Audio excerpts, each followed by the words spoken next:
sekarang kita beralih ke Mas Bimo nih. Mas Bimo mungkin akan menceritakan hal yang sama tentang peran cloud dalam transformasi digital yang dilakukan Pegadaian. Jadi Pegadaian sekarang kalau Anda tahu ada Pegadaian online, jadi nggak perlu datang ke kantor Pegadaian, mungkin masih ada yang malu-malu gitu kan, datang ke kantor Pegadaian, ketahuan kalau mau gadaikan sesuatu. Nah sekarang bisa langsung gadai secara online gitu, nggak perlu datang ke kantor cabang Pegadaian. Dan ada banyak inovasi lainnya yang menarik, dan Mas Bimo akan bercerita tentang itu dan bagaimana peran cloud dalam mendukung semua transformasi tersebut.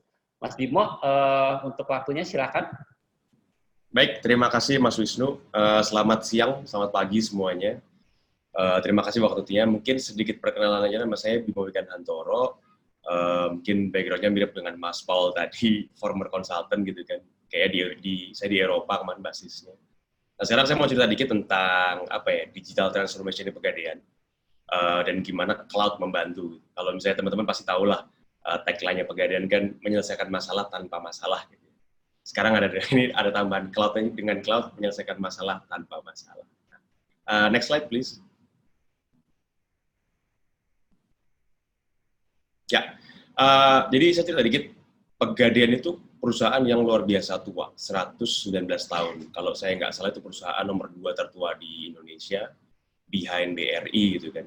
Jadi kebayang mereka Pegadaian adalah satu perusahaan yang secara operasionalnya itu sudah set in stone lah kasarnya untuk dalam waktu 100 tahun gitu. Jadi ketika kita dikasih tugas untuk melakukan transformasi digital, itu adalah task yang menurut saya sih luar biasa menantang ya. Itu salah satu alasan kenapa saya akhirnya join di Pegadaian. Kita mulai ini di tahun 2018. Akhirnya kita ngeset 5-year strategi dibagi jadi 3 fase gitu kan. Satu adalah digitize, lalu dilanjutkan dengan diversify, dan di bagian akhirnya akan menjadi dominate. Di bagian digitize ini kita ngomong tentang membangun fundamentalnya. Fundamentalnya itu kalau saya bilang market digital transformation yang biasanya saya pegang itu pilarnya ada 4. Satu adalah tentang produknya sendiri, gimana caranya kita create produk yang relevan dengan market segment yang digitally savvy atau native ya. 2 adalah tentang how to enable new business process gitu kan. For example, produk-produk yang existing, gimana caranya membuat teknologi atau digital teknologi itu membantu streamlining the whole turnaround time-nya. Ketiga adalah bagian yang saya bilangnya platform ya. Platform ini ada 2 bagian. Satu adalah teknologinya sendiri. In this case kita ngomong tentang IT platforms-nya. 2 juga tentang manning-nya gitu. Gimana caranya kita membuat resources kita upskill gitu kan, upskill dan upskill dalam artian memiliki kapabilitas baru juga yang relevan di dunia digital tadi. Nah, pilar yang keempat menurut saya yang paling penting adalah bagian leadership. Itulah kenapa kita put emphasis di awal itu luar biasa besar untuk mendidik. Saya bilang mungkin kata-kata mendidik terlalu strong ya. Cuman memang mengeducate leadership-nya sendiri, which is in this case adalah directors dan komisaris, even sampai ke level stakeholder terbesar kita, yaitu di Kementerian BUMN. Nah itu kita lakukan, saya bisa cerita dikit juga apa aja. Terus 2 adalah diversify, yaitu kita mulai ekspansi nih, jadi produk-produk kita yang sudah kita revamp, sudah kita rubah bisnis prosesnya, kita ekspansikan bukan cuma melalui channel organik kita, tapi juga channel anorganik. Kalau salah satu alasan kenapa saya pulang ke Indonesia adalah karena saya melihat digital ecosystem yang memang sedang booming ya, mungkin dari tahun 2014 di mana kita lihat banyak startups yang growing, unicorns, decacorns, dan kita tahu market segmennya dan market share-nya mereka luar biasa besar gitu. Kalau kita ngomong Tokopedia, 90 millions, Shopee, Bukalapak dan kawan-kawannya. Nah, dengan harapan kami adalah di akhir tahun 2023, which is 5 years, kita akan menjadi dominating the market, nggak cuma di market kita yang existing, which is di mass market gitu ya, financial industry mass market, tapi juga ke upper scale market. Itu kira-kira. Bisa next slide?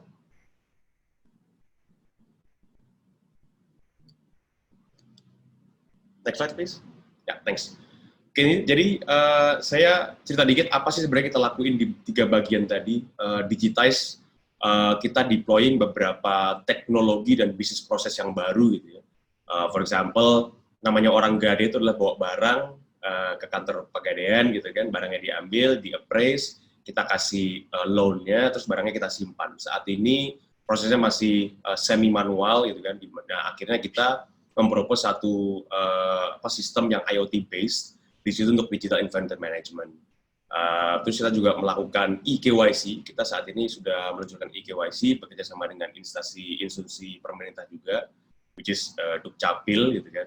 Ini kita melakukan OCR, kita melakukan face recognition, semuanya done within cloud environment. Jadi nanti saya bisa cerita juga bagaimana cloud benar-benar membantu kita.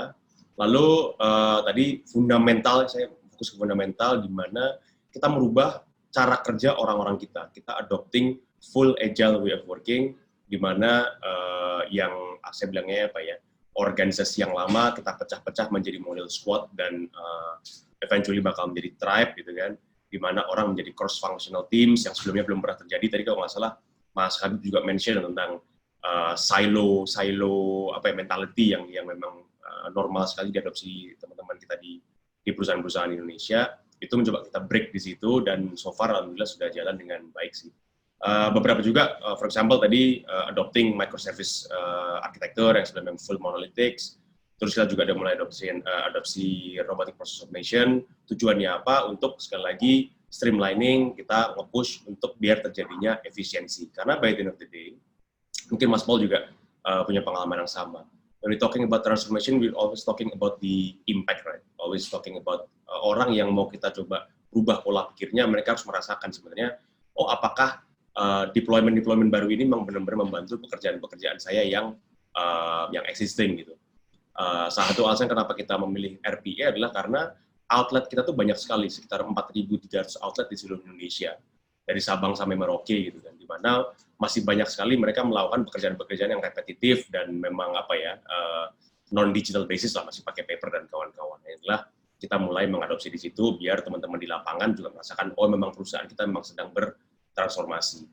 On top of that, kita juga sudah mendeploy analytics platform gitu kan, di tahun 2019 kemarin. Saat ini memang kita lagi nge-push, put emphasis juga sih dari seluruh perusahaan untuk delivering use case yang memang apa ya, relevan ke bisnis tadi sih, bisa impacting langsung on a daily basis. Dalam hal diversify, kita luncurin produk-produk baru. Tadi mungkin disebutin juga produk tabungan emas sebenarnya sudah launching tahun 2017. Cuma memang belum traction, belum terlalu tinggi. Alhamdulillah kita lihat in the last 2 years growth-nya lumayan kenceng gitu kan, dengan tadi sinergi kita dengan beberapa e-commerce juga. Selain itu kita juga meluncurkan beberapa produk yang digital base ya, digital invoice financing. 2 juga Gadai Effect. Jadi teman-teman sekarang kalau misalnya punya saham tapi butuh pendanaan, itu tidak perlu dijual. Basically bisa datang ke Pegadaian atau buka Pegadaian Digital Service terus melakukan Gadai Effect. Nah tadi yang terakhir adalah Gadai Online. Saat ini memang kita sedang melakukan piloting di Jakarta. Exactly yang dibilang Mas Wisnu tadi, banyak ternyata customer kita ketika kita melakukan research atau A/B testing, mereka banyak yang malu untuk kantor Pegadaian untuk melakukan Gadai. Sekarang with a click of a button, kita kerjasama dengan salah satu provider ojek online di Indonesia, everything is insured. Teman-teman bisa melakukan Gadai dari rumah, dari kantor, dari manapun. Turnaround time kita on average sekitar 1 jam. Dan memang ini kita pas di awal-awal terbantu sekali dengan adopsi cloud technology tadi. Bisa next slide? Oke. Di sini saya meng-highlight beberapa hal yang memang cloud accelerated, karena memang temanya hari ini tentang cloud ya. Ada satu hal yang harus saya ceritakan sedikit mungkin tentang challenges ya. Kita karena specifically state-owned enterprise BUMN, mungkin agak sedikit berbeda dengan Bluebird tadi, di mana kita in terms of regulation, regulated by OJK, in some areas juga kita di-highlight oleh BI gitu kan. Jadi kita in terms of compliance agak sedikit ketat gitu. Jadi kita mengadopsi cloud nggak dalam bentuk full scale adoption. Jadi ada partial adoption. Yang penting kita pengen ada 3 metrik yang kita akan kejar. Satu adalah tadi mungkin sudah sebutin juga sama Mas Habib tentang faster time to deploy lah. Faster time to deploy. Karena itu krusial banget buat kita. Sekali lagi kita Sabang sampai Merauke, kalau misalnya kita on premise, kita ini pasti akan membutuhkan waktu yang lama sekali. 2 juga karena memang produk-produk atau proses-proses kita ini modelnya masih exploratory.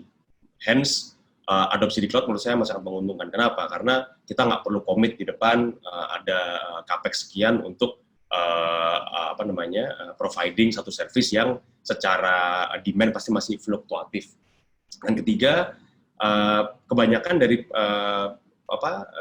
application ini memang masih low dependencies. For example, tadi saya nyebutin EKYC, itu dependensinya ke existing platform atau ke legacy belum terlalu banyak. Digital inventory management juga IoT based, jadi kita bikin fully separated from our core platform gitu kira-kira. Next slide please. Ya, ini tadi saya sebutin how cloud actually helps gitu kan.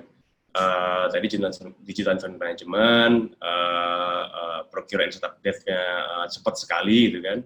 Dan agile way of working ketika di awal kita deploying, saya sebut merek nggak masalah ya, kita pakai agile project management tool yang Jira, mungkin teman-teman juga udah pakai semua.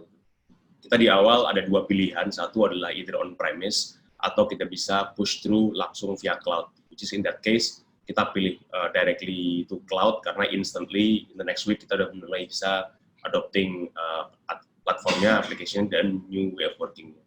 Next slide. Ya, nah jujur aja di mana-mana namanya transformation nggak datang tanpa challenges ya.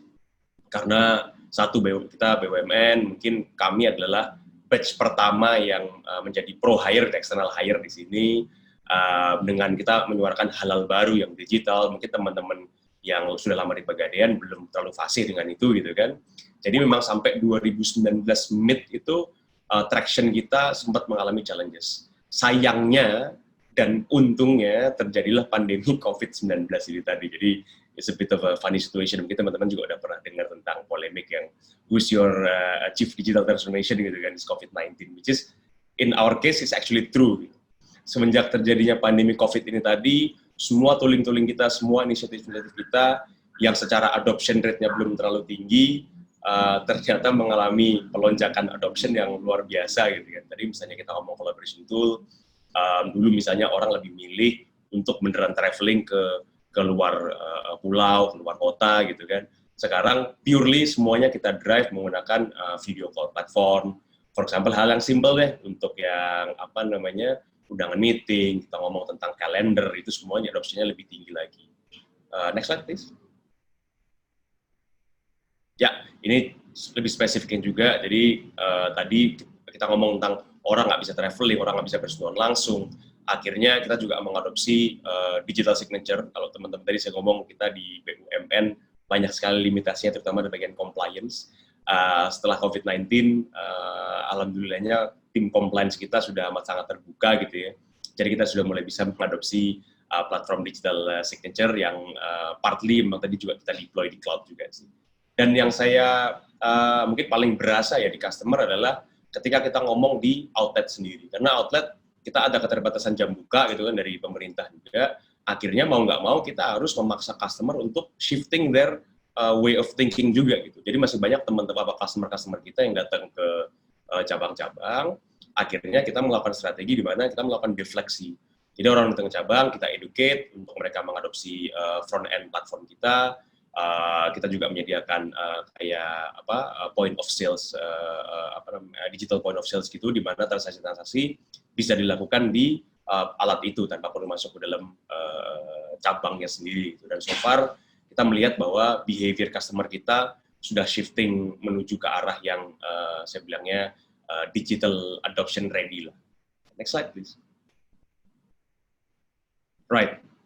Tadi saya cerita dan saya selalu mengemphasis ya bahwa kita ada limitation di sana sini. That's why our cloud adoption masih sedikit terbatas. Ada dua hal yang menurut saya fundamental ya. Mungkin ini buat sharing juga teman-teman atau mungkin teman-teman yang lain dari background yang mirip dengan kita juga bisa mengamini. Satu adalah tentang regulation, di mana regulasi kita masih belum, in my opinion, belum terlalu firm gitu kan. Apakah data-data sensitif kita masih boleh ditaruh di cloud? Ada yang berubah lagi tentang misalnya kita bisa taruh cloud asal public cloud provider-nya data center-nya ada di dalam sovereign region of Indonesia gitu kan. Nah itulah alasan kenapa, mungkin menurut saya alasan terbesar ya, karena let's be honest, kita adalah perusahaan financial company, terutama BUMN sekali lagi. Di mana data kita mostly adalah data customer dan gue juga data loan, which is itu di mark sebagai data yang memang kritikal ya, saya bilang di Indonesia. Itu sampai tahun 2019 kita masih menghadapi challenge yang luar biasa besar.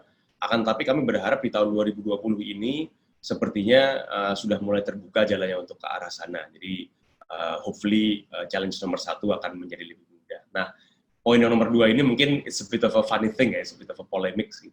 Di mana saya merasa, terutama saya juga dari luar, dari swasta gitu kan, masuk ke dalam satuan enterprise, masih ada mindset dari stakeholder kita bahwa CAPEX is more important than OPEX gitu. I don't know the reason behind it. Tapi kayaknya secara KPI segala macam juga masih largely emphasis on CAPEX gitu kan. Which is kalau misalnya kita ngomong tentang cloud adoption, adalah mostly kita akan shifting ke OPEX tadi ya, dengan mengurangi CAPEX totally. Kayak tadi misalnya Mas Paul juga cerita infrastruktur yang lama, yang legacy, yang mahal, maintainability-nya akan di scrap gitu kan, atau kita nggak akan deploy yang baru. Nah ini juga kita masih sedang dalam taraf dalam taraf educating first of all di IT organization kita sendiri, dua juga di level stakeholder kita, which is di Kementerian BUMN. Ini mungkin teman-teman di IBM Cloud juga bisa membantu kami nih untuk bisa educating gitu ya, karena kan by the end of the day cloud is a bit of a technical and regulation game juga, terutama di negara kayak Indonesia yang digitally lagi eksploratory dan memang lagi booming juga. Itu kira-kira dari saya yang bisa saya share. Terima kasih banyak. Nanti misalnya ada pertanyaan silahkan. Oke, terima kasih Mas Bimo. Berarti kalau saya bisa ambil kesimpulan, mungkin ya ke cloud itu bisa yang saat ini di Pegadaian lebih belum ke core application-nya ya, masih ke supporting segala macam ya. Betul. Dan even supporting pun kita harus ini Mas tadi kayak misalnya for example, right? By the end of the day kita nggak akan bisa melakukan aplikasi tanpa adanya data customer gitu kan.